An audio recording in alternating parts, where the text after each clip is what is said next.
Thank you, Jesus. Thank you, Jesus. Thank you, Jesus. Thank you, Holy Spirit, in the name of Jesus. Ndicela ke sithandaze. Baba wethu ongcwele, Baba wethu onamandla, ebusuku Nkosi siza kuwe singabantwana bakho, singabakho, wasidala ngezwi lakho, Nkulunkulu ongcwele. Wasenzela umusa, sasindiswa ngenxa kaYesu wale ngesiphambanweni. Silapha Nkosi sizokukhonza, sizokunika uzuko nembeko ebusuku. Yehla Nkulunkulu owadala amazulu nomhlaba nento zonke, hlala nathi ebusuku, bonda nathi Moya Ingcwele, sikuve, sive ipresence yakho, sive amandla akho, sive umlilo wobukho bukaMoya Ingcwele. Baba wethu ophilayo, we pray Moya Ingcwele, isevisi yanamhlanje ibe yakho, kungabi nanto ezokuphazamisa, kungabi nanto ezokubamba. Siyakuvumela Moya Ingcwele, lead us, ushumayela, usifide spiritual ngezwi nangemfihlelo zasezulwini. Baba wethu ongcwele, we pray, vula indlebe zethu ukuze sive izwi lakho elinamandla egameni likaJesu waseNazaretha. Moya Ingcwele, touch us ebusuku, sive touch kaMoya Oyingcwele, sive amandla, sive umlilo, sive imvuselelo. Sithwale Nkosi nakule nyanga kaAugust, sithemba uMoya Ingcwele ukuthi uzohamba nathi egameni lenkosi Yesu waseNazaretha. Siyabonga Nkulunkulu wethu, siyabonga Moya Ingcwele, siyakholwa, siyakuthemba uzokhonza nathi, kuzoba mnandi kule service. Akukho demon, akho mthakathi, there is nothing ezophazamisa le service. Akho network, akuna wifi, akuna data Nkosi. Usathana azoyihijack, azoyibamba in the spirit. Baba wethu onamandla, sithumela umlilo kwii-areas abazalwana abahlala kuzo ngegama lenkosi Yesu. Makhonzeke Moya Ingcwele, kube mnandi in the mighty name of Jesus Christ. Thank you, Holy Spirit, in Jesus' name. Amen. Molweni, sonbona, dumelang, greetings in the name of Jesus. I hope nonke niyaphila ekhaya ngegama lenkosi Yesu. Ngusifungu lo, umntwana kaNkulunkulu osindisiweyo. Sikhona sizothandaza namhlanje. Beske asabikho ke the whole week. Kodwa ke sibuyile. We are back in the name of Jesus. We are back. Sibuyile. Sizofundisa ngetopic emnandi namhlanje.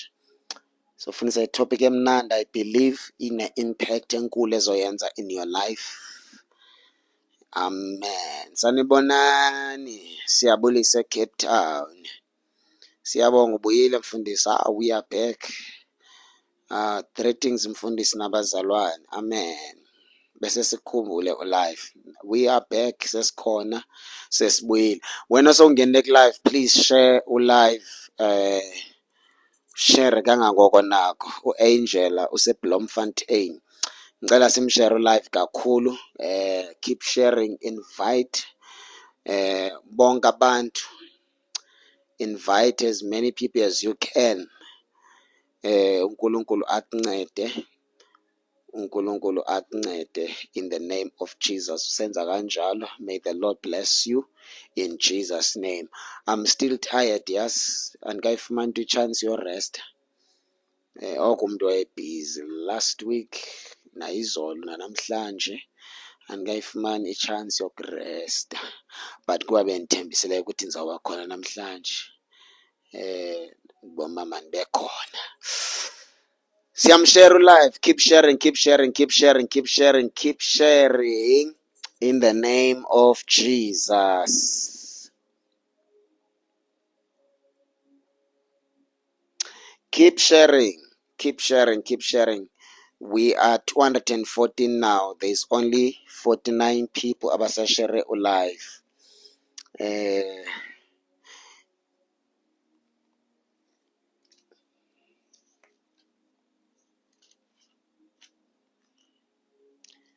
ikerubi neserafime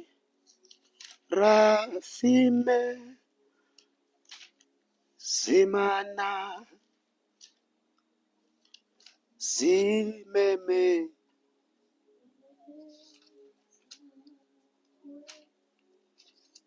sithi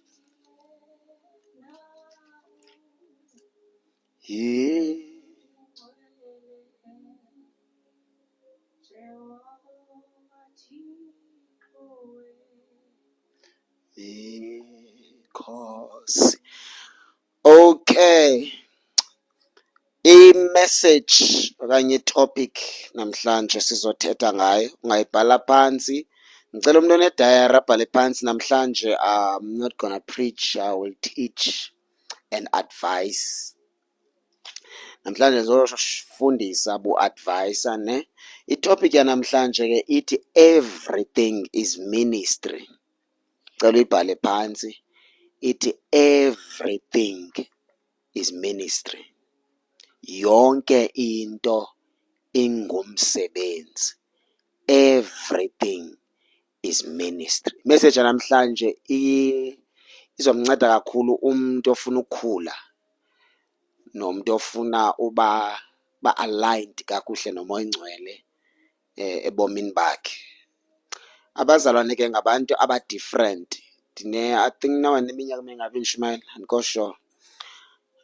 Into endiye ndayinothisa, abazalwane abafani. Bakhona abazalwane abayithatha i-salvation then ke baphinde bathathe i-responsibility. Kube khona umuntu osindiswayo batsho hey lo muntu uyi-responsibility kamfundisi.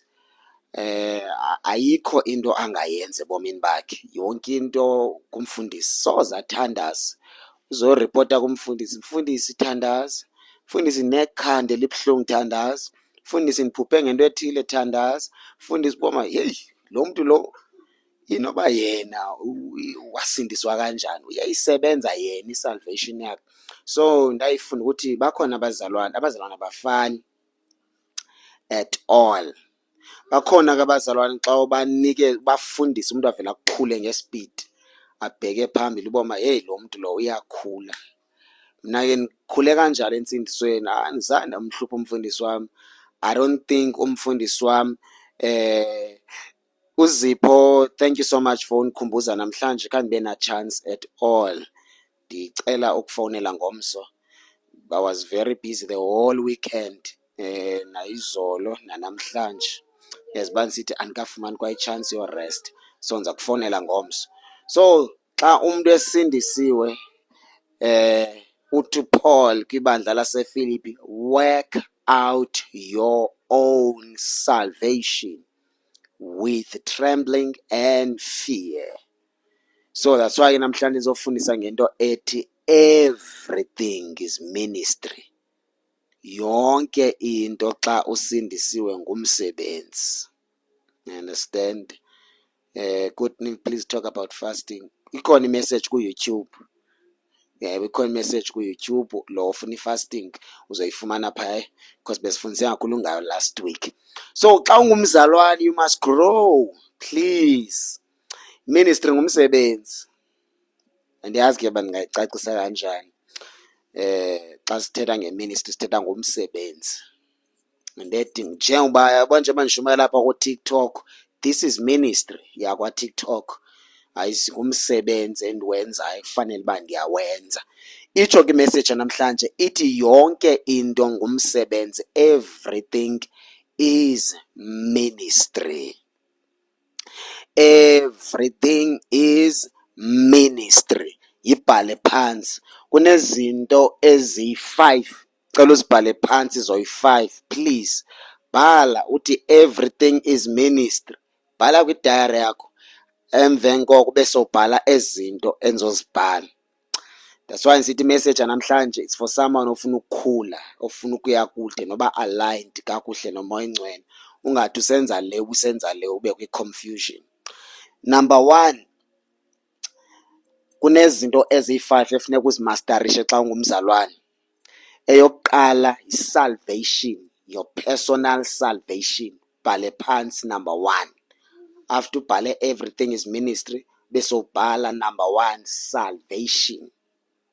Ezantsi ko-salvation bese ubhala marriage, umtshato. That's number 2. Ezantsi ko-marriage bese ubhala family. That's number 3. Ezantsi ko-family bese ubhala calling, ubizo. Eca kobizo maybe ungafaka in brackets bese ufaka no purpose. Purpose ahambelane no calling. That's number 4. Number 5 bengu-career. Sizwana ne? Nazo ke ngicela nibhale ezo zinto zoyi-5. Umuntu osindisiweyo ubomi bakhe bujikeleza kwezinto eziyi-5. Wonke umuntu owamkele uYesu wasindiswa, ubomi bakhe bujikeleza kwezinto eziyi-5. That's why I'm saying everything is what?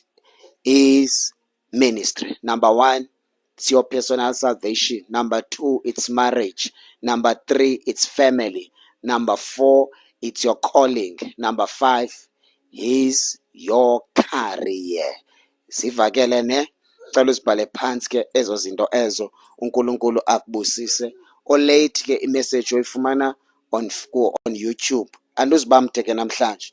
Number 1, ndifundise kakhulu about salvation ukuthi what is salvation. I explain, I think I understand. Uqala kwethi revival nge-1 kaJuly sicacisile ukuthi yintoni igospel. Igospel iza ne-salvation, zindaba ezimnandi, ukusindiswa.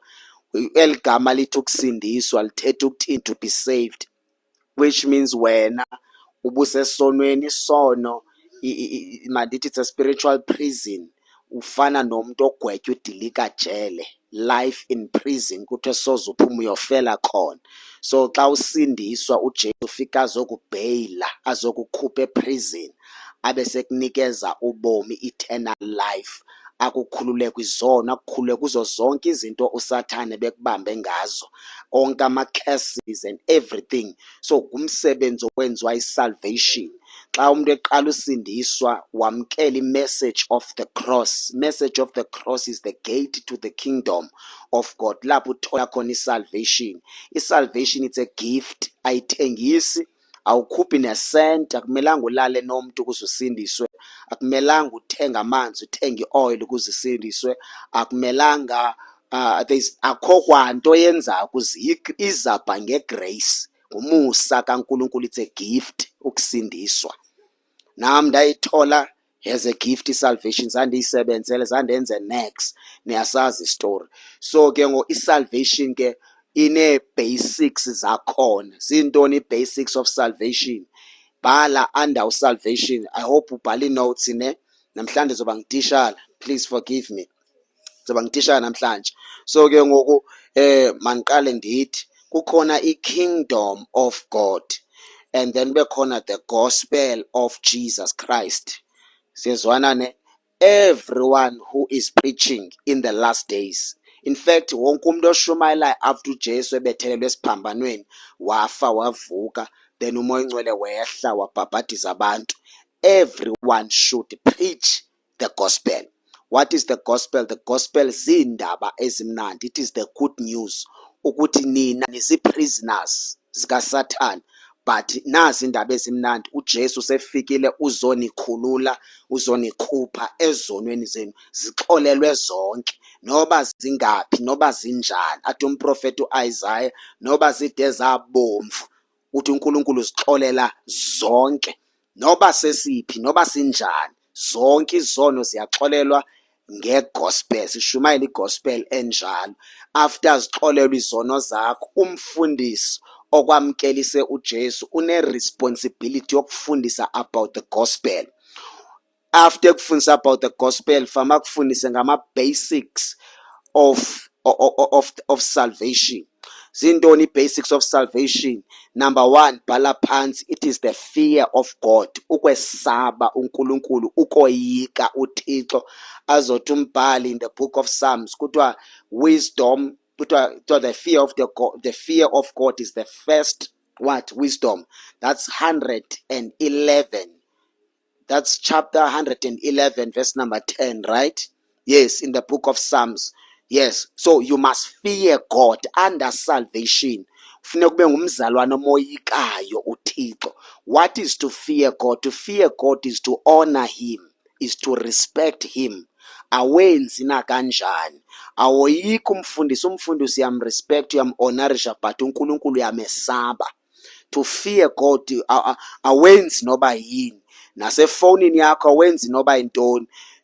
Bengekho abazalwane, ungekho senkonzweni, usendaweni engenabantu. When you fear God awenzi noba yintoni, because uyamazi ukuthi ukhona okubonayo noba ungabonwa ngabantu. Nezinto xa umzalwane emoyika uThixo, umzalwane omoyika nyani uNkulunkulu, ungamshiya ne-10 billion soze athathe ne-100 rand. Ngamshiya nemali eninzi umtesta, akanawuthatha nesense, akantshontsha, akathini, because wesaba uNkulunkulu. You understand? Kunezinto umzalwane angangeni kuzo nangazenziyo because you fear God. So when you fear God, kunezinto ongasoze uzenze in your life as a person.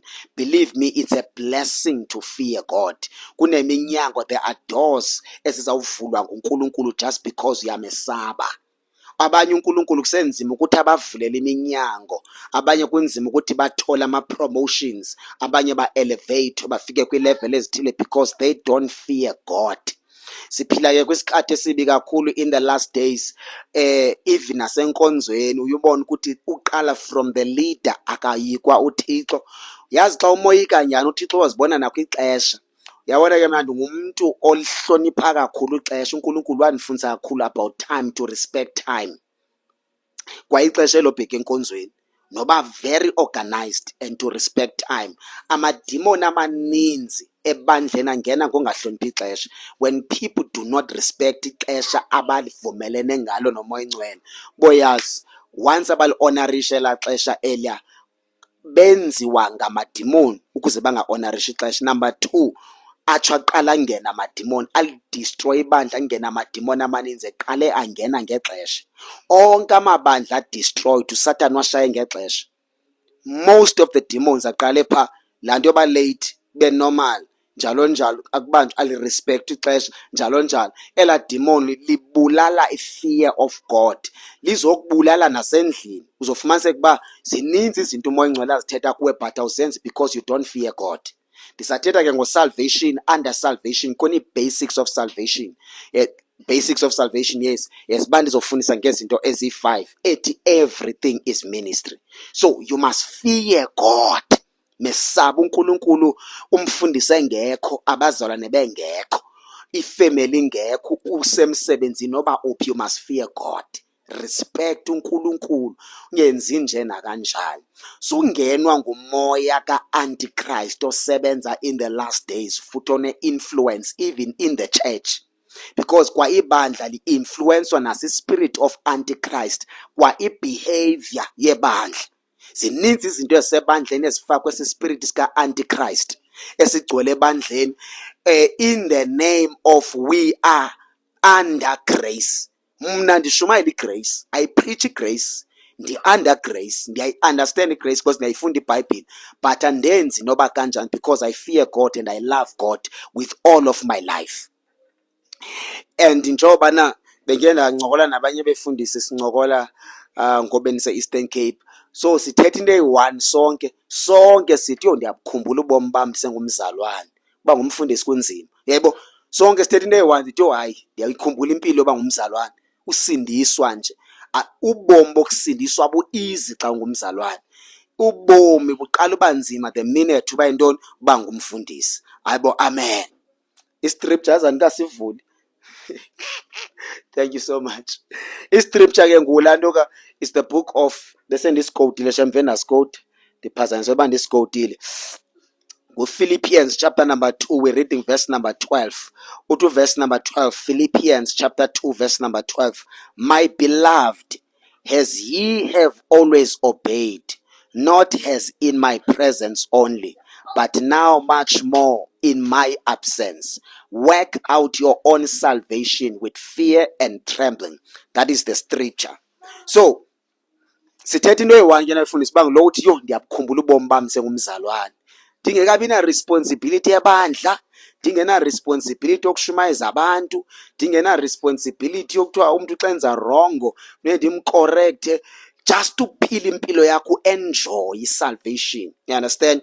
So lo mpilo leyo awonline ngeke ikhumbule nje ubomi boba ngumzalwane, because ubomi boba ngumfundisi awukho free abazalwane ba free, but uma ungumfundisi awukho free. Yes, banisithi ngoku I'm so tired, umzimba wami lo ukhathele umzimba, but still nisafuneka nenze njani, ndisebenzile because I still have to serve people. Masidlule ke up. So number 1, fear God under salvation. The basics of salvation. Number 2, the basics of salvation. You must be faithful to God. Window yonke, be faithful to God. Number 1, you fear God. Number 2, be faithful to God and to his word. Bengumzalwane faithful kwizinto ezincinci.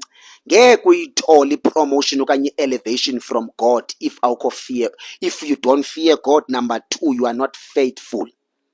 Nekuthembeka ezintweni ezincinci. uNkulunkulu ukutesta ngento ezincane. Akazukuthesta ngento enkulu, kujonga kwizinto ezincinci. Ezinye izinto endifuna ukuxela imfihlelo. Let me tell you secret yendlela uNkulunkulu asebenza ngayo. Lixesha. uNkulunkulu umuntu afuna uhamba nawe umthesta ngesikhathi. Uthi how much do you respect and honor time? If you don't honor ixesha, you don't respect ixesha, ichance of uNkulunkulu hambe nawe zimbalwa kakhulu. Andisathethi nje ngeli lasenkonzweni loba inkonzo yakho ingena u9, ingena u7, ingena u10. No, it's very important ukulibambe lo xesha, but sendithetha nangeli lakho lobabili. That's why the last time ndifundisa abantu sithi whatever athi yenze. Watsho uMary chapter number 2 verse number 5. Uthi phana kubafundi bakaJesu, before uJesu ajika amanzi abe yiwine, uthi kubafundi bakhe, ufika uMary uthi whatever he says, just do it. Don't ask questions. So if you want to go far with God, honor ixesha. Xa uthi umoya ngcwele pray, don't hesitate. Pray. Xa uthi umoya ngcwele nzwethile yenze immediately. That's why sithi ngoku masifunde ukuba faithful kwinto yonke. Whatever umoya ngcwele athi yenze futhi ube faithful. Yenye part ye basics of salvation. Zizinto osazisebenza pha kwi-foundation. Asikangeni kwi-ministry, kwi-calling, ko-marriage nakwezinye izinto sisaya pha, but kunezinto ezizi-basics under salvation efuneka uzimasterishe njengomzalwane. Eyokuqala kwi-basic salvation, under salvation, right? Basics of salvation. Uzobhala ke under basics of salvation ubhale 1, fear of God. Uzobhala number 2, be faithful to God and to his word. Eyesithathu, obedience. Basics of salvation. Obedience. Be obedient to the Holy Spirit. That's why esithi uSamuel kulo mzalwane uSaul wayenikezwa ama-instructions to destroy ilizwe lama-Amaleki. Wathi xa efika khona wabulala kodwa wabashiya abantu abathile. uNkulunkulu umnikeza ama-clear instructions uthi kill everything, go there and destroy everything. But le ndoda angizange ikwazi ukulandela ama-instructions ngokwendlela uNkulunkulu athetha ngayo. Uyabona uThixo zange ahamba ukhala kuSaul, wamyeka kuKing Saul, wahamba waya kwiProphet Samuel. Wafika kuSamuel, uyambona ke lo kumkana kanti mameli. uNkulunkulu uyakwazi ba one umzalwane, angathethi umoya ongcwele kulaa mzalwane, azocomplaina kumfundisi, kwi-leader, nayo i-leader ukuba iyamamela. Afika umoya ongcwele azokhalaza uba umzalwane ubani akandimameli. Yazi ndithetha naye into ezininzi akandithathi serious, nangobe ndithe makenza into ethile khange aqala uyenza yonke loo nto leyo, uzothetha kulo mntu omamelayo. uNkulunkulu umfunde kuwe if ungumzali. Nawe unabantwana mhlawumbi abafana abantwana bakho njengengafana abantwana bakho. So notice ukuthi lo mntana omamelayo uyakwazi uthuma yena, kodwa lo ngamameli uvele umyeke. So sisadila nendaba e-foundation before abantu bafuna into ezinkulu. Abantu bafuna usetyenziswa kwi-prophecy, kwi-preachings, kwi-worship, kwintontoni, all these kinds of gift abantu abazifuna, but masiqale kwi-basics, ezinto ezibalulekile. Number 1, stay fear of God. Number 2, sathi ntoni? Sathi faithfulness. Sathi number 3, obedience. Learn to obey God. Ithi ke iBhayibhile, obedience is better than sacrifice. Kunezinto ezidinga obedience, not fasting. Not every fasting oyenzayo izawuvula umnyango. uNkulunkulu akablackmailwa nge-fasting. Not yonke into idinga i-fasting. Kunezinto ezidinga wena ube obedient to God and to his voice and to his word. Iminyango isivulekele because you are faithful, because you fear God, and because you are obedient. Omnye ufast 21 days angabuyi nempendulo, angabuyi ne-solution. uNkulunkulu asatheni day 1 athi obey me kulo 21 days fasting yakho, athi obey me. Kanti uNkulunkulu bengafuna wayithi ungena i-fasting, befuna obedience. Not everything iyafastelwa. Sikhona ezidinga your obedience kwehla. Sibaleke sari ntoni ke? Sisibale nazi zi3. Zi-basics of what? Of salvation. Number 4, you must love God with all of your life. Plenty with all of your life, with your strength, with your mind, with your soul, with your body. You must love God. You must love God. Umthanda uNkulunkulu. What does it mean to love God? uNkulunkulu must become your number 1 priority. uNkulunkulu makazibona ukuthi uzaqala kuwe. Kwizinto zonke he must be on top.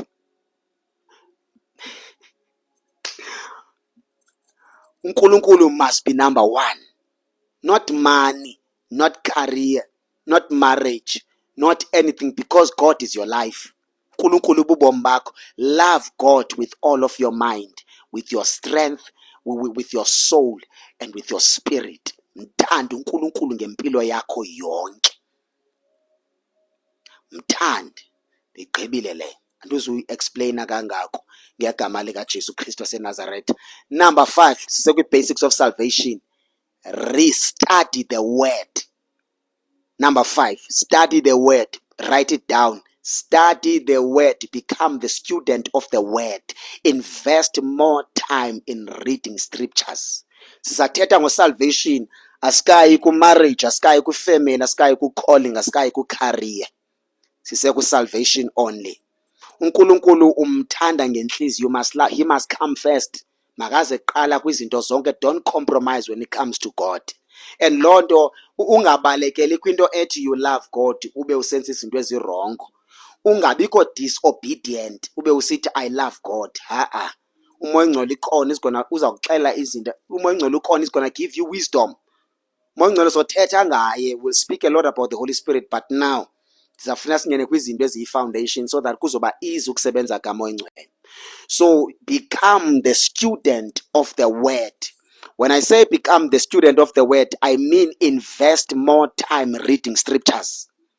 Invest more time studying the word. You must eat the word. The word of God is a bread. You must eat the word. Every day you must make time to read scriptures. Every day you must make time to read scriptures and feed your spirit ngezwi. Ugcwale lilizwi. Yabona ke when you read the word usistudent sezwi so operator ngewisdom enzima, you will be wise. Ayizuba nandaba indaba ye-age ukuthi how old you are, because izwi lindala, izwi lalikhona before the foundation of the world. Izulu nomhlaba laproducwa yi-power of the word. Umntu waproducwa lizwi, ingelosi zaproducwa, ulwandle, the mountains, the trees, everything that you see, the invisible and the visible were created by the power of the word. Ithi iBhayibhile yonke into will be destroyed, will be shaken away. Kuthiwa izulu elidala nomhlaba losiphila kuwo will be destroyed, but into ezosheka imile iyi-one, lizwi lakhe. So now that's why it's invest in the word and be rooted kulo izwi, be grounded ezwini, be found in the word, not kwenye into. So dependa kakhulu kwi-vision, so dependa kakhulu kumaphupha. Hey, umzekelo afika usivungu ndiphuphe ngabona Umzekelo unomnye umntu ake ndamvesithi umntu yenza i-example uthi hey bazalwane ndithe ndilele ebusuku ndaphupha ekuphupheni kwam ndabona kwa-KFC mandifika kwa-KFC ndabona iinkukhu zincinci zakhula ngesipidi zaba nkulu after zinkulu ke ngozaphekwa iinkukhu after ziphekiwe kwanikwa abantu batya u-KFC wabe sesithi ke ngoku bazalwane u-KFC umntu osindiswe akamtyi because u-KFC ngu-666 wabe sithi ngu-KFC so la magama ayi-3 amele u-666 then ndiqoma eli phupha lakhe alenzi sense but ulisebenzisa ukuze abantu uthi ke ngoku awunothi ungumzalwane odla u-KFC because u-KFC stands for 666 then yabona if ngumzalwane ongekho rooted in the word ozodependa emaphupheni nakwi-visions uSathane uthetha kakhulu in the last days. There are many voices ezenza ingathi ngumoya ongcwele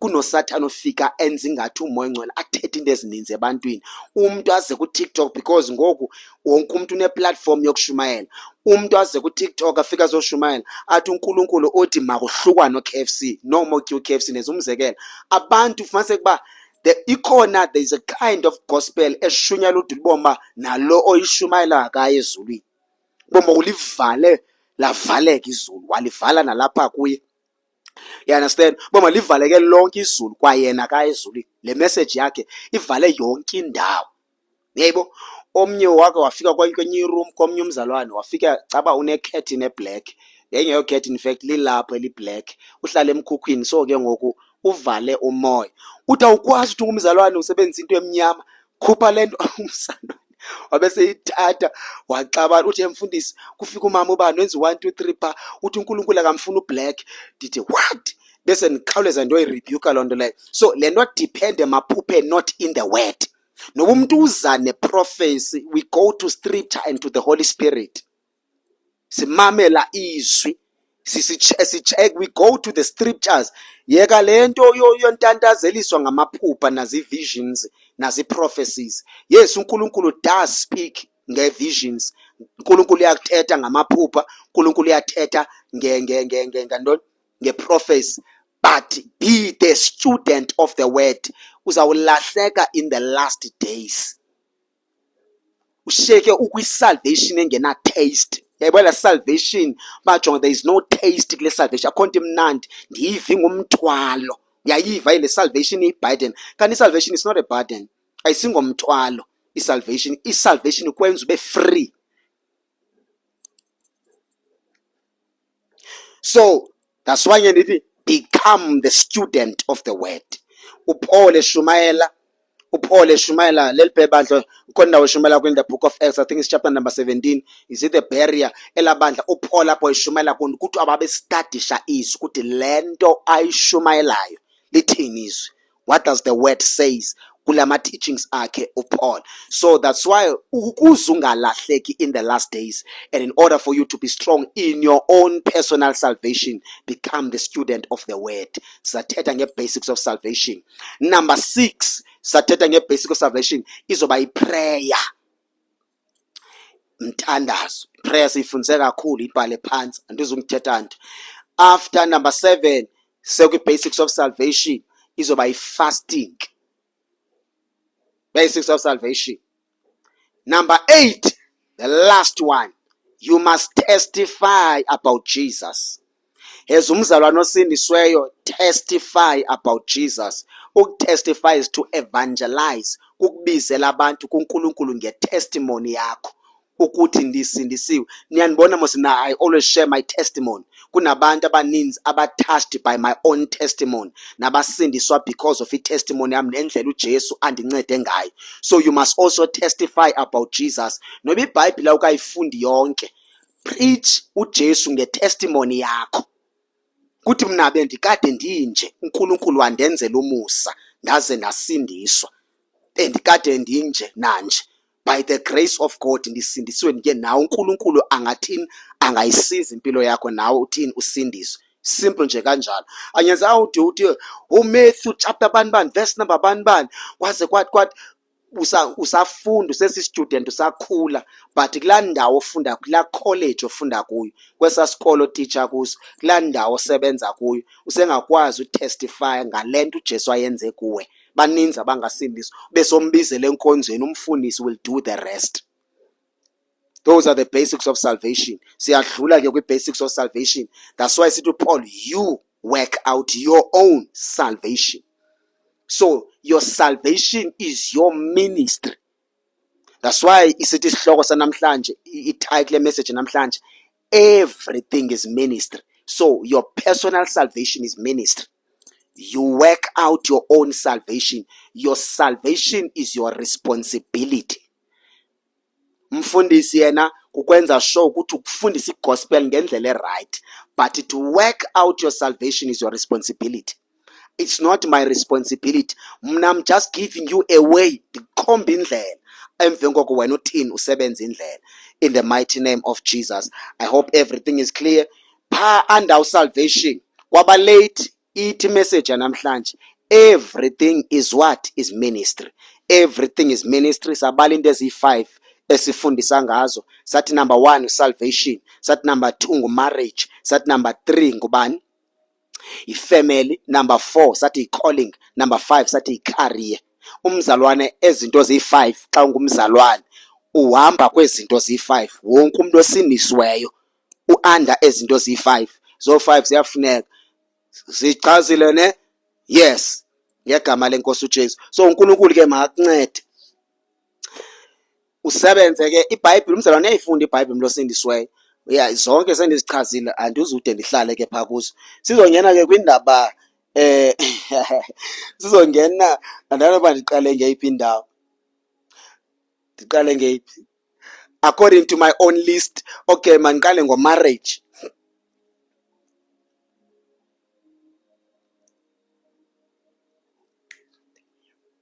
Mandiqale ke ngomarriage sezwana ne? Uyabona ke pha kwa salvation mawamkele uJesu wasindiswa, uNkulunkulu makakuncede. May the Lord help you ukuthi uvusindiswe, uNkulunkulu akwenze ube right. Yabona pha kwa salvation yonke into uSathane bekubambe ngayo, I pray ukuthi ube completely delivered, ube right, ube perfect before yongena kwa marriage. Because kwa i-marriage it's ministry, i-marriage it's a calling. Marriage is a calling. That's why you must excel with salvation before yongena kwi-marriage. Ndicela ke okwa for now bendithetha nalongo ekatshati bese ngena kwabatshatileyo. So ke ngoku yabona, that's why sithi Paul, work out kufanele uthi I receive, work out your own salvation.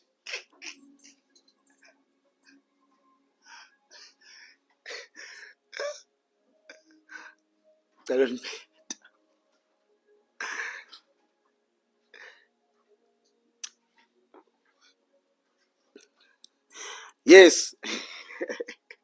Ndiyayazi marriage topic, it's everyone's favorite, it's everyone's favorite topic indaba nje marriage. Once nasenkonzweni once wathi marriage wonke umuntu wabe free abe happy. Nobelela uyavuka athi wow marriage yebo.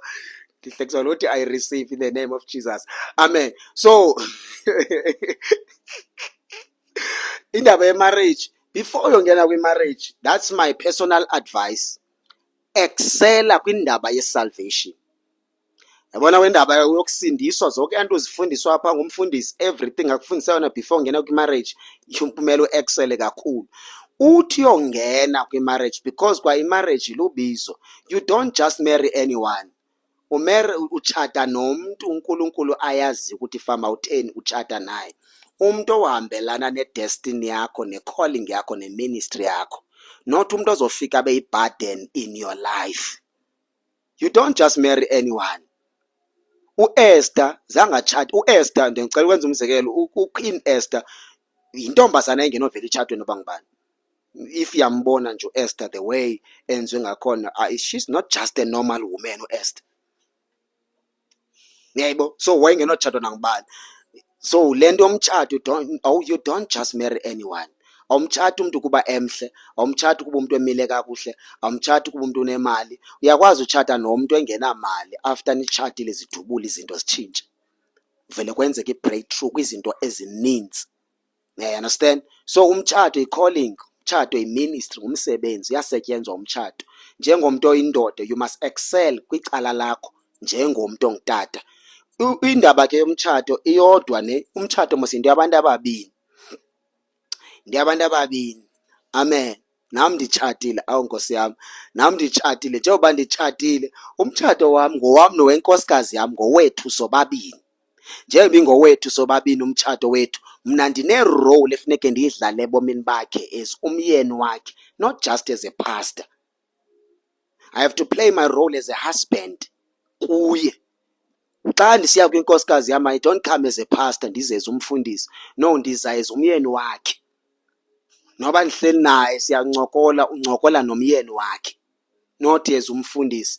But kuyakwazeka sometimes kwincoko yethu sobabini, yenye into endake ndamfundisa kuyo yona leyo, ndisithi kuyakwazeka ndithi ndithetha naye kuvakala ukuthi no, akusathethi myeni wakhe, usekuthetha umpriest.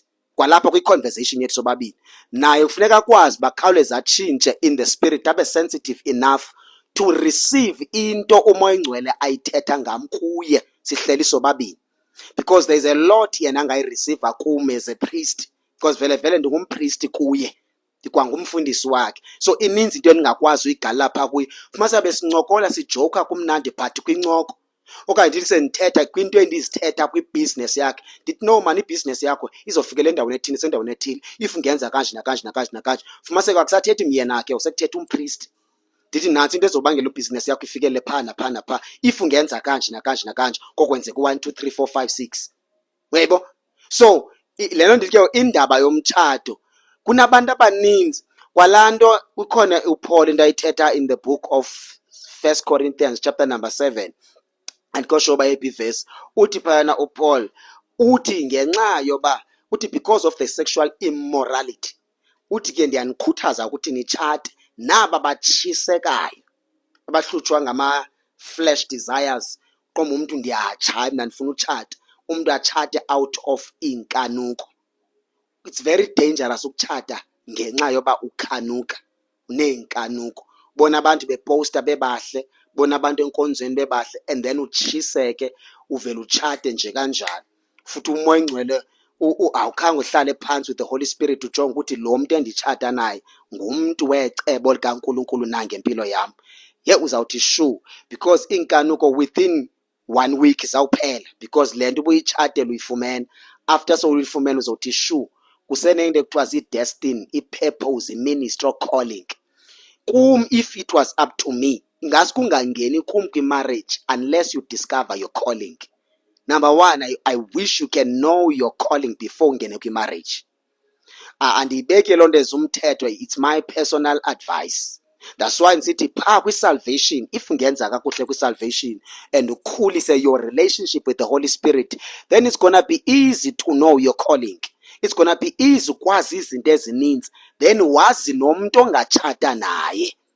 Athi umfana ifike ezofuna umtshato umrejecte because uthi umoya ingcwele, he is not your husband. Yes, financially loaded. Yes, unento zonke uright, he's charming, umile kahle, ne-six pack, yabona ama-muscles nazo zonke izinto, but athi umoya ingcwele, no, this is not your husband.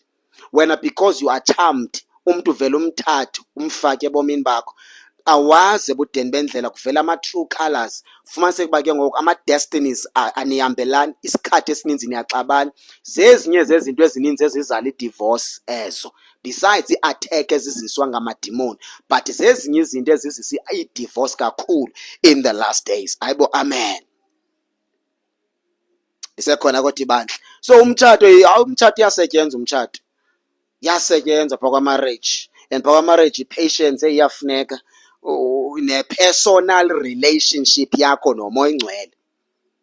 You understand? Your personal relationship nomoya ingcwele must be very strong and intimate, so that nalo muntu otshate nawe ungayazi inhliziyo yakhe nengqondo yakhe ukwazi uhlalisana naye, uphile naye abe ne-relationship yakhe. Kunezinto emtshatweni ofumaniseka uba ezinye izinto kufuneka ibe ngumoya ingcwele ozothetha kumani correct, athi the way otreata ngakhona umfazi wakho ayikho right. Bese uhamba bezosithi, hey nkosikazi yami, indlela endenze ngayo kuwe andiyithandanga, so ndizoxolisa. Bese uzithoba usehla ukuxolisa, ndiphinde ndibe right. ube ucorrectwe umoya ongcwele because phaa kwa-salvation wenza kakuhle. So uyasetyenzwa kumtshato, kuyasetyenzwa phaa, ndozuhlala kakhulu. Wena ke oselutshatile, wena oselutshatile wasindiswa utshatile, nomyeni wakho akakasindiswa, okanye inkosikazi yakho ayikasindiswa, uNkulunkulu mthandazi, work out your own salvation. Ama-advices amaninzi about your own marriage uzowathola kumoya ongcwele, ungangawafumana lapha kum, but if wena nomoya ongcwele nikanje, he's gonna give you ama-advices about your marriage. Everything about your marriage is solution uzokunikeza umoya ongcwele, believe me.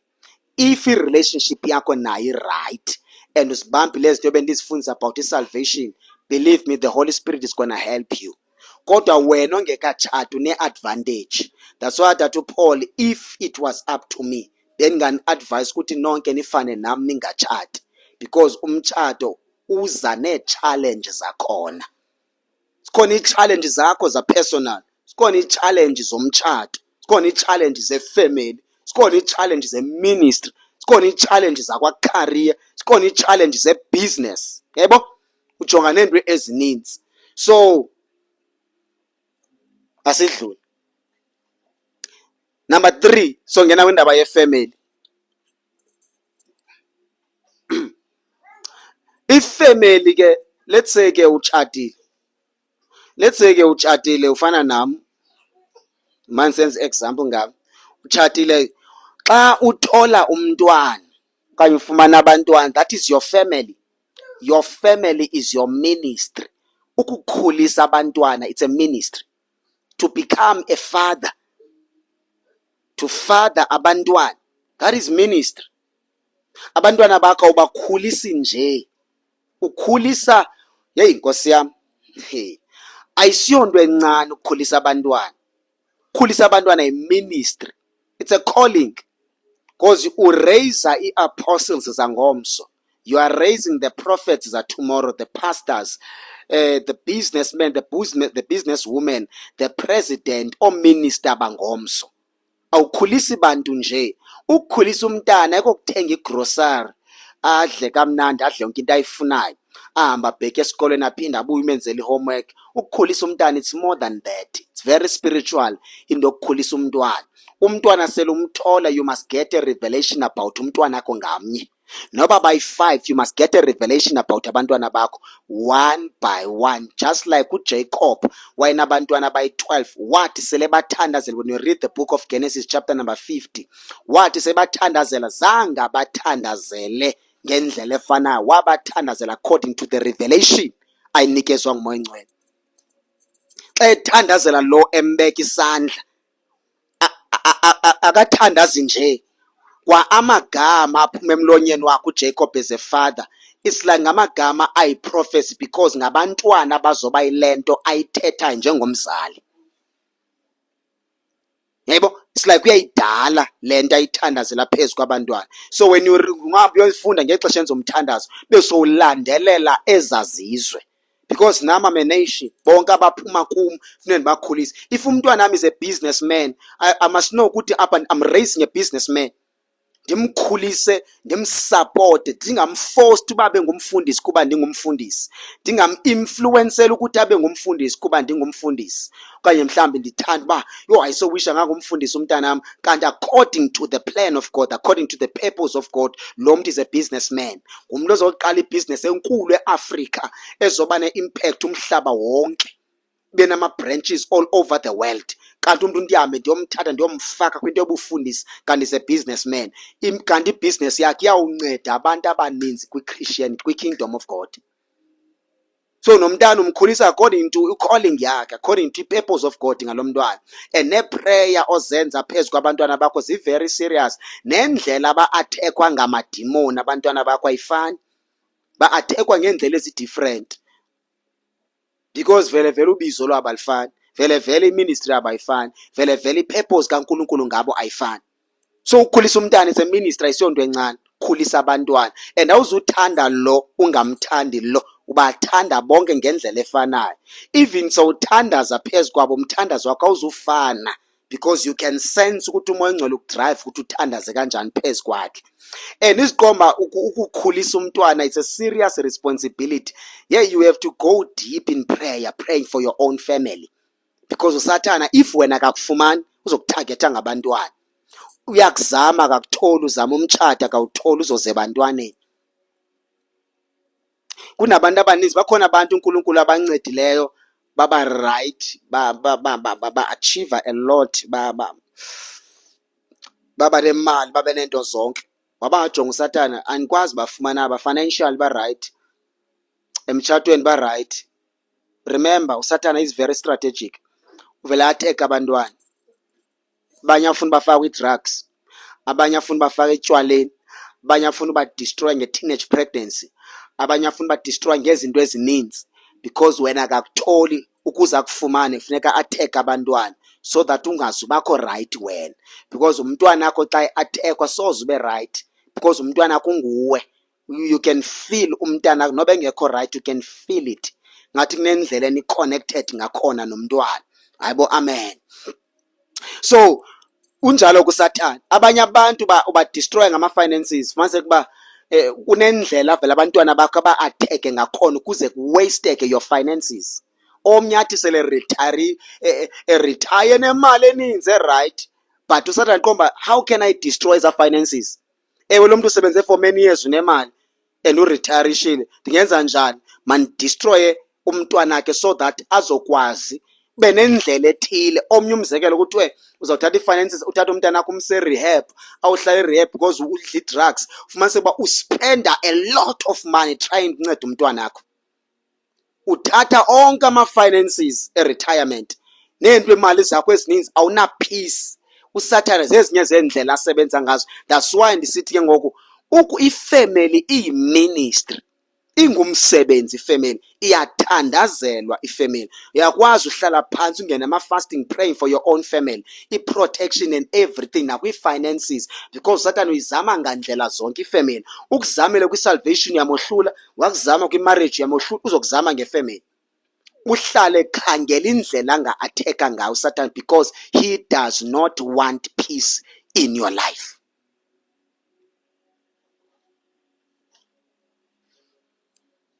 Umuntu kuyavakala uba ukhathele kudalisha umayini.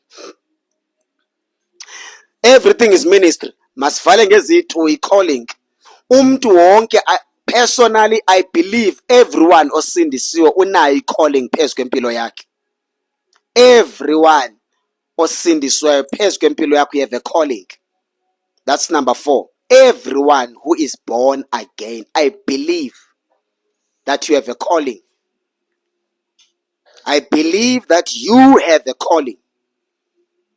Man thetha nge-calling ke omnye uzothi, I have a calling to become a pastor, let me leave everything and go and start a church. No. Ukhona umuntu one-calling enjalo.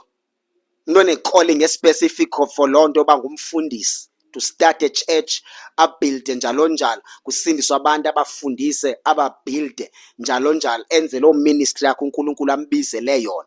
Yes, ba le nto ndiyenza, this is a calling, into uThixo andibizele yona. This is the purpose of God about my life, to preach his gospel and to win souls for his kingdom, and fundisa abantu bakhe ngekingdom yakhe neendlela zakhe.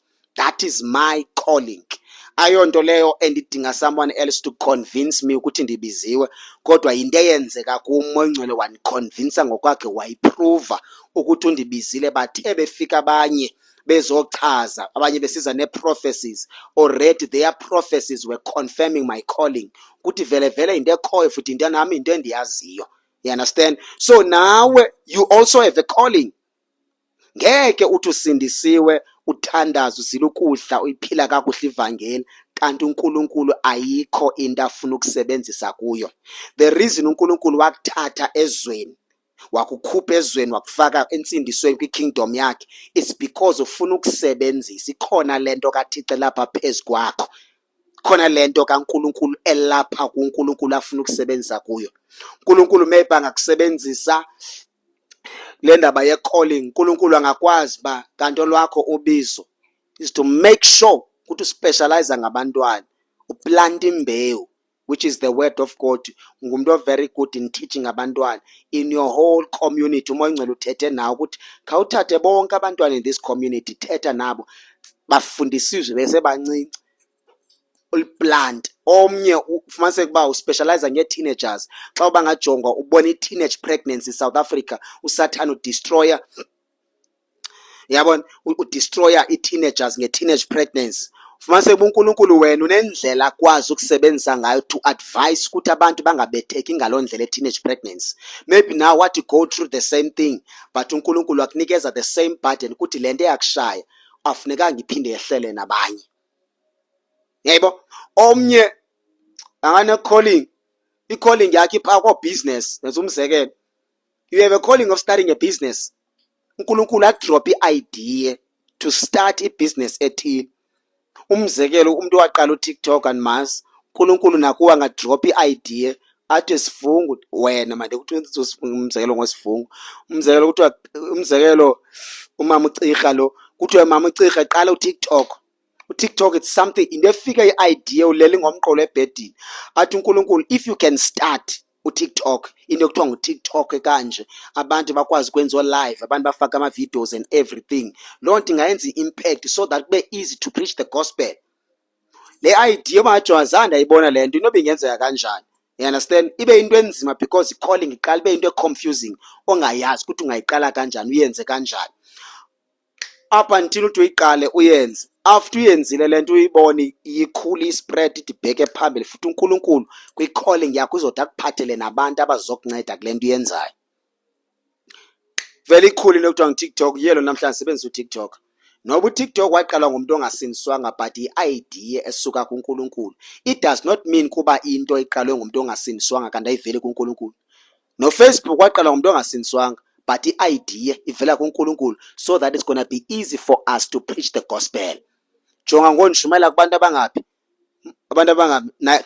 292 yabantu endime phambi kwabo ngoku endibashumayizayo. Ndidla ushumayela abantu abaninzi, uNkulunkulu enza i-impact kubo. Abanye zaba ndibona face to face ngoFacebook, ngoTikTok, ngoYouTube, but kube ne-impact eyenziwa ngintoni? nguNkulunkulu ngaloo nto. I'm doing ubizo lwam, ministry uNkulunkulu ayibeke phezu kobomi bam. Nawe ikhona into uThixo akubizele nakuphathise yona and iyakudla, it's a burden apha kuwe.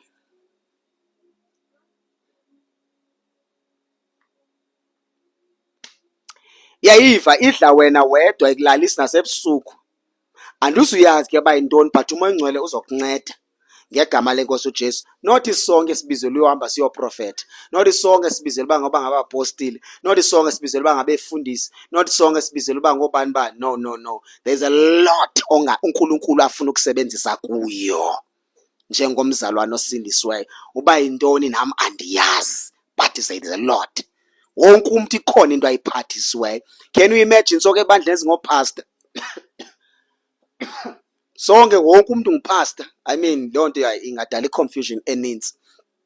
Bakhona abanye abantu abangopastor but according to the calling of God akangomfundisi. uNkulunkulu zange wafuna abe ngumfundisi. Maybe he's a businessman or businesswoman. Qha ebandleni kubonwe i-character yakhe right nendlela akhuthale ngayo bave bamgcoba menza umfundisi. Laa nto uThixo ambizele yona kunzima ukuthi ayazi okanye awufika kuyo and uhamba kwindlela engeyo yakhe and le nto it becomes a burden kuye. Omnye ba-enda babene-anger towards God, abanye bene-anger towards abefundisi babo njalo njalo uba hey yebo. So baninzi nabanye abantu fumaniseke uba umntu ungumfundisi but according to the purpose of God lo mntu ayingomfundisi, but already sewagcotywa wanikezwa zonke izinto wabekwa phaya waba ngumfundisi but in plan kaThixo ngalo mntu ayiyo ngotulo babe ngumfundisi. Omnye nguprofet but according to the plan of God akayiyo kwa-prophet, maybe it's just a businesswoman. Bantu ke babizwe ngendlela ezahlukeneyo, abanye babizela ukuthandaza just like umama uAnna the prophetess bizela ukuthandaza. Nakomnye uthi ame kingdom finance. Banye ke bano-calling to support abashumayeli. Yes, banathi as we are busy spreading the gospel kaJesu, we also need people who can help us financially ukuze sibe nama-resources, because kwa uhambisa i-gospel it also needs resources. If yahamba omnye umuntu angathi hayi suka ayikho into ekuthiwa zintontoni akho nto ozodinga finances up. eBhayibhileni ooPaul nooPeter zabayenza loo nto le, zange bazenze ezo zinto ezo. Ii-false prophet zigcwele eTV-ni and ziyaprovidelwa financial.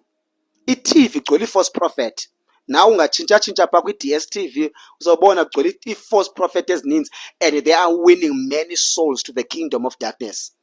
Bayaspecialize ukwenza i-calling yabo, into abayibizelwe nabayithunywa nguSathane, while thina in the kingdom of God we are busy debating nezinto ezingadingi debate. So umoya ongcwele uclever, yabona uba kunzima ungena eTV-ni. Islot eTV-ni se-30 minutes fuma sebukuze ungene khona, you have to pay maybe 30,000 example just for 30 minutes uvele eTV-ni 30,000. Wabona uNkulunkulu makuvela uTikTok. At least on TikTok everyone can preach the gospel and we can win many souls. And loo nto iyenzeka ngoTikTok. Many people are revived ngoTikTok. Many people are receiving Jesus ngoTikTok. Many people afunda a lot about Jesus, about his kingdom ngenxa kaTikTok. So noma uSathane ethi uyovala eTV-ni wabeka abantu phaa aba in charge of imedia nabavala ezaa platforms nezaa gates zakhona. uNkulunkulu wavula ama-gates koTikTok, wavula ama-gates koFacebook.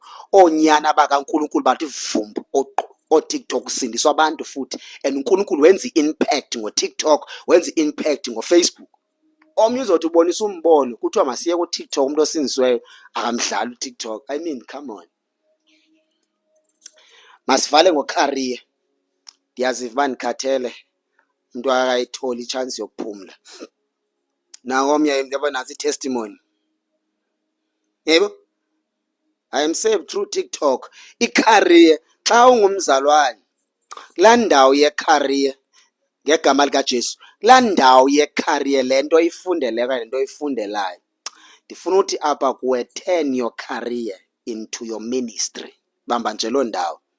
Turn your career into your ministry. Maybe you are a doctor or a nurse, usebenza kwisibhedlele esithile. Hey, uyambona uNkulunkulu has deployed you kwezi sibhedlele ukuthi abantu abaninzi baphile ngawe. Do you know how many people you can heal xa ngunesi? Ndenza umzekelo, ugovernment nee-laws ezikhoyo singakwazi usivalela thina as the pastors kuze singakwazi yongena esibhedlele siyoshumayela. So you must turn your career into your ministry without ukwenza izinto ngendlela engekho right. Ngathi ungunesi, ndicela ukwenza i-example. Sometimes mna ndiyakwazi ndihambe ndiyoshumayela ndingayiphethanga iBhayibhile, because omnye umntu ndizafika ndiphethe iBhayibhile akafuni uba ndimmise endleleni.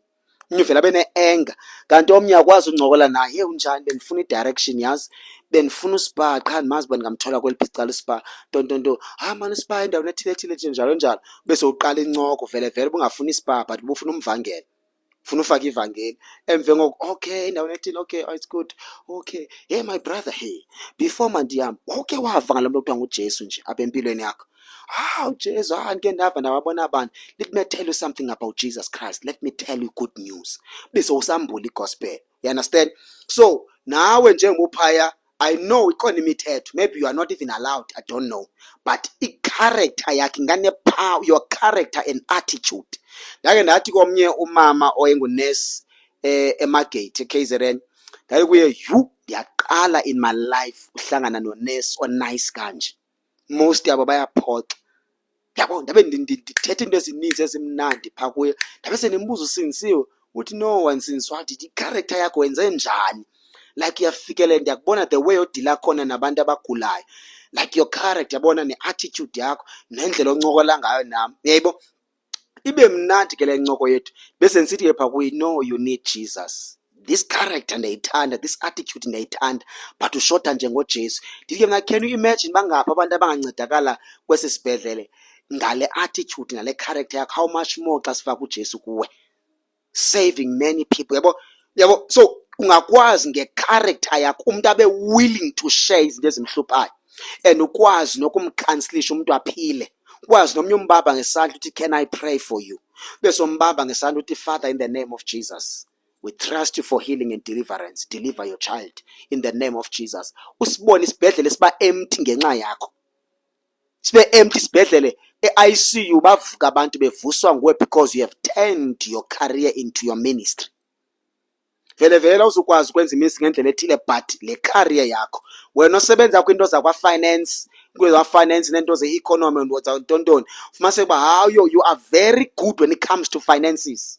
Uthi uthola ama-platform apha ku-TikTok u-advise abantu abasindisiweyo, preaching about finances, ukuthi umuntu osindisiweyo wenza njani ukuze ube financially free, ube nemali njengomuntu osindisiweyo.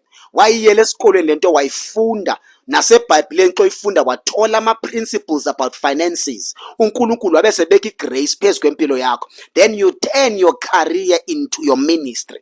Then uyaqalisa wenza ama-videos on TikTok speaking about finances.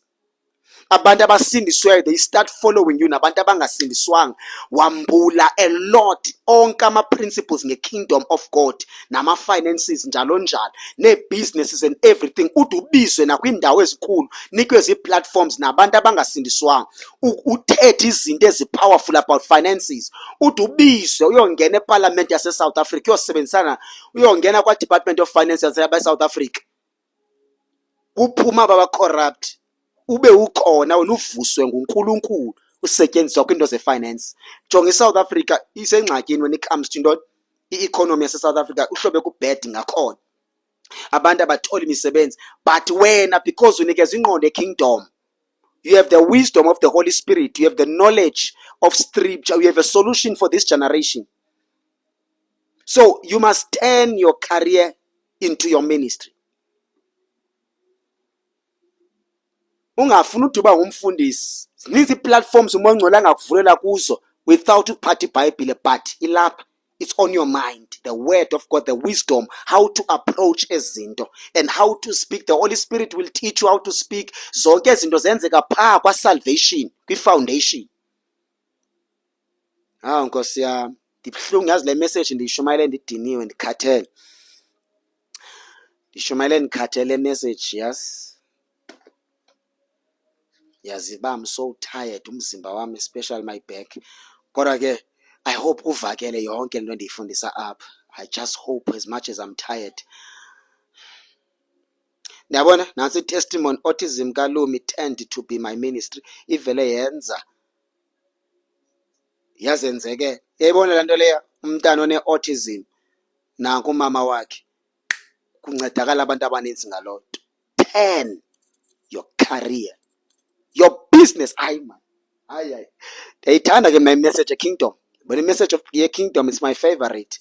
La business yakho, yes, Holy Spirit na uMongcwele ndikhumbuza something. Nansi testimony. Hey, bamela apha, ndake nathi ndishumayela kwenye indawo eCape Town. It's a small town in Cape Town endandishumayela kuyo. So kunendawo esathenga kuyo umhlaba, sabuild inkonzo ke. After sibhida inkonzo ndenza iyadi entle, and nala yadi endayenza phaa, it was very beautiful, intle, ineat, intle ngendlela esisimanga. So wonke umuntu odlula phaa manje ndiyemfundisi, hey intle man le yadi, akekho umuntu oyikwazi udlula kulaa yadi. Mna ke ndingulaa muntu othandazela yonke into. Impahla zam ziyathandazela, amanzi endihlamba ngayo ndiyawathandazela, ukudla ndiyakuthandazela, iBhayibhile zam ziyathandazela, yonke into endiyenzayo ndiyayithandazela. Ndayithandazela ke laa yadi, ndayithandazela. Nkosi mayibe ntle, mayibe neglory. Apha ndiyithandazela yadi, kunosisi owayedlula, caba wayedlula, wayithanda, oko wayendikhangela. Uthi ndifuna lo mntu wenze le yadi, kuthiwa ngumfundisi ngowalapha. Wabe sesiza kum lo sisi, athi mfundisi, hayi man, ndivile kuthiwa wenze le yadi, ndicela undenzele nam le yadi ibe nje exactly. Ndithi hayi sisi wam, mna andiyenzi loo nto leyo, I don't have a business yokwenza iyadi and andinokwazi. Athi ndiyakucela mfundisi, ndizokunika noba yimali oyifunayo. Ndathi andifuni kwamali, andifuni bantu abazozo apha, but after ndenzele wena koza nabanye, so andifuni bantu abazondiphazamisa bathi mandenzele iyadi. Oko endicenga nasisi yaphela 3 weeks umuntu endicenga akasindiswanga. Ndade ndancame ndavuma. Xa ndivuma ke lo sisi ke sibe sikha zonke izinto sizikhayo ke bese ndiyomenzela le yadi. So xa sifika ndimenzela le yadi ke ngoku unokusineke sibe sesikha ezinye, sithenge ezinye izinto ezingakho ezizintontoni. Xolele mazana, yabona namhlanje ndishumayela ndidiniwe, ndiyaziva. So kube nezinto esazithenga ke sisi-poles esincinci. So after sithenga into ndiyenze ke le yadi, bese ndiyozithatha ne-boyfriend yakhe akasindiswanga. ndingumfundisi bese ndihamba nale boyfriend yakhe. Le boyfriend yakhe ke wayefundisa somewhere yintoni igama le college, igama le college ane Damelin College, wayelecturer khona. So ke ngoku siyancokola kundibuza ii-questions, yayibo abe sebuza esikolweni wawufunda ntoni wenza ntoni. Yabona nginxiba ngangikho clean, ndangekho clean because ndandisebenza. Xa undijongile wawuno-andamane ucinga fanuba ndazi into, and number 2 wawunobasho ukuthi andingomfundisi. So ke oku ke izinto endandizithetha kuye bese ndimchazela ukuthi nasesikolweni yintoni endayifundela. Emva koyo hayi ke sibe sesithetha kuye bese ndifaka uJesu kwalapha kuye. Mna ke andikhathali ke beke wasecaleni kwam ndijonga itshansi yofaka uYesu kuwe. Bese ndiqala kule boyfriend ndiplante uJesu kancinci, ndimfake. Emva xa ndiphuma ndiye kwi-girlfriend yakhe ndiyayenza iyadi ndagqiba. Xa ndisenza iyadi ndibuze sisi wam, ngokusebenza wenza ntoni? Athi lo sisi, no, mna ndenza into ethile, thina funde into ethile but I'm struggling to get a job. Ndithi na, oh okay. Ndithi nawo yintoni oyenzayo? Athi ndiyazama ndiqala ibhizinesi yothengisa ukutya but ayihambi kakuhle. Ndithi ukuthengisa apho ukutya? Athi ndithengisa apha eyadini endlini. Ndithi na, oh okay. Ndithi what is your target market like, utarget abantu abanjani? Athi just anyone onoteksi and everything. Ndithi no man, step number 1 ndahlala naye phantsi. Lo mntu ndizomshumayeza ngoJesu without uba ndivula iBhayibhile ndithini. Ndathi jonga sisi wam, hamba yetaxi rank. Ndithi yabona imali yakho isetown, go and start your business in the city, uyiqale phaa erankini. Bese ndisithi number 1 uzofika bebaninzi abantu abanezistand but esakho istand masifike sibe different. Ndamchazela nasidescribe ukuthi istand sakhe masibe njani. After after eso stand nasidescribe ukuthi sibe njani, hayi ke avuye ke lo sisi, ndimzobele yonke lento ayibona and ndithetha nge-anointing. Umoya Ongcwele uyandincedisa ngapha. Ngala mina ndamshumayeza ndaplanta yonke lento ndahamba. After ndiplante yonke ndayenza iyadi ndayigqiba, ndaphinde ndabuya ndabuza, when are you going to start in town? Athi hey, andikabikho sure. Ndithi hamba namhlanje etown obofuna indawo zokuqala istand zakho kuyo, qala kancinci uzobona. Wayala sisi nyani wafika wayifumana indawo. Xa ifumana indawo ndathi jonga, nxiba kanje. Number 2, i-character yakho ibenje. Number 3, attitude yakho ibenje. Ndabe sendihlala naye phantsi ndithi now uzoqalisa ngothengisa ikofu ekuseni nesonka nento ethile. Ndithi this is how you should price izinto zakho. Don't sukoyika kuba uzibone ngathi is expensive ezinto. Ndihlale naye phantsi. Jonga ke i2 slices of bread esiqatywe irama siyi-12 rand. Yimalini loaf of bread eShoprite? Ngela xesha kwakudala yayilapho koma-10 rand, but 2 slices of bread esiqatywe irama yimalini? I-12 rand. Itumbler le emhlophe ngaphakathi uthengisa ikofa yenze yantle ngathi icappuccino, imali nayo yi-12 rand. Amanzi wathenga endlini, wathenga irikofu, wathenga ubisi. La sisi wenza imali eserious. Ndabe sendithandazela ibhizinesi yakhe, wabe sesenza imali eserious. Wabe sebuza izinto ezingakho zithatha phi. Yaba itshansi yami yokuthetha kuye ngoJesu. Ndithi mamela ke sisi wam, zonke ezi ideas endizithetha apha kuwe aziveli kum kodwa zivela kuJesu. Bese sithi Jesus loves you and uNkulunkulu unecebo ngawe. Yebo?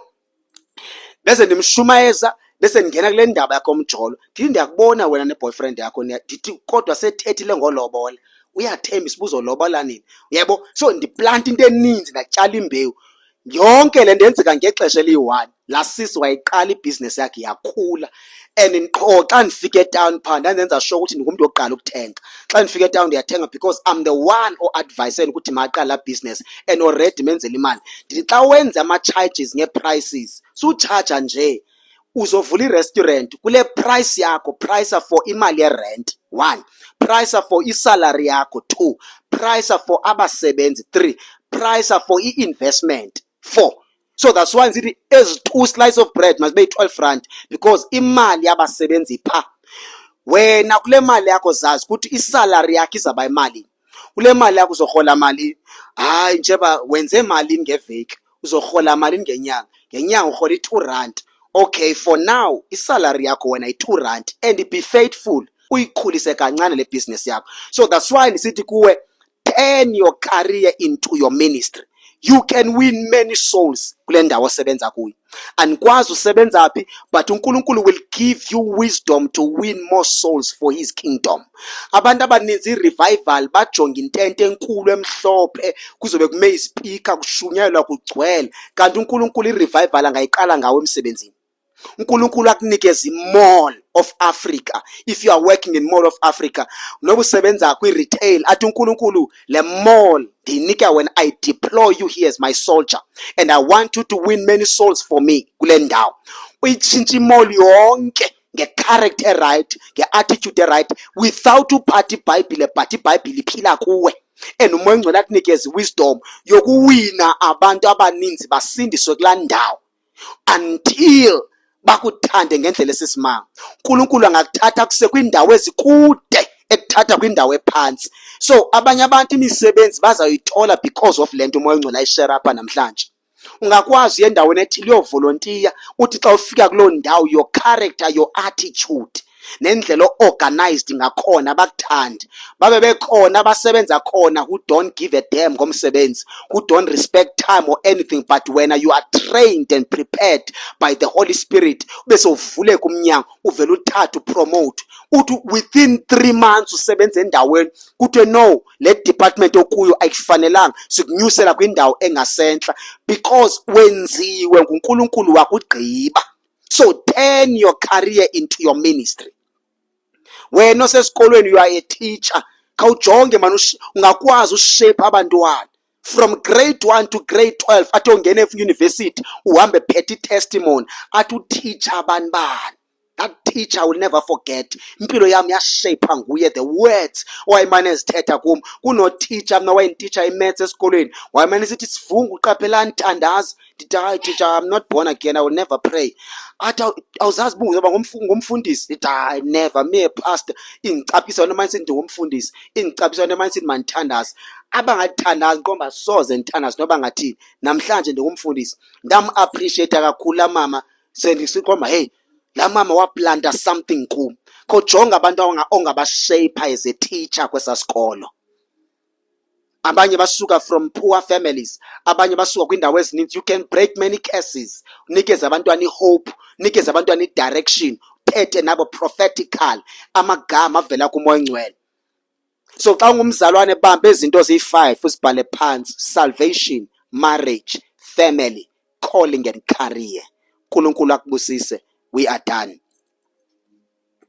Baba wethu ungcwele, uyaphila. uNkulunkulu umhle, ufanelwe zisibongo, ufanelwe indumiso. We thank you Lord for this teaching. We thank you Jesus for this preaching. In the mighty name of Jesus. Here is your church, oh God. Likhulise ibandla lakho spiritual, likhulise Moya Oyingcwele ngandlela zonke futhi ulisebenzise egameni lenkosi uJesu Kristu waseNazaretha. Siyakholwa, siyakuthemba futhi siyakuthanda Moya Ongcwele. We believe that our lives will never be the same again in the mighty name of Jesus. uNkulunkulu aphakade naba abantwana bakho, use them Lord egameni likaJesu Kristu, benze balazi ubizo lwabo, mntazazi ukuthi uphathiswe ntoni egameni lenkosi uJesu Kristu waseNazaretha. I believe message namhlanje izonceda abantu abaninzi egameni lenkosi uJesu Kristu waseNazaretha. Amen. Bazalwane, ngiyabonga man, hey, I'm so tired. Khathele kakhulu.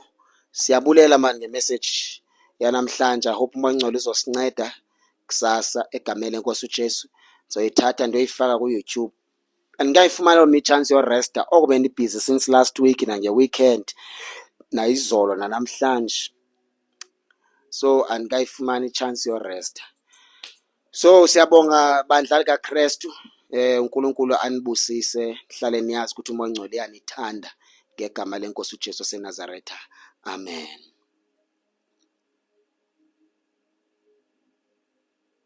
Sibambe into zi-5, sibambe usibhale phansi, emve ngokuzijonge wena ukuthi ushaye kaphi na, uMoya Ongcwele uzokunceda.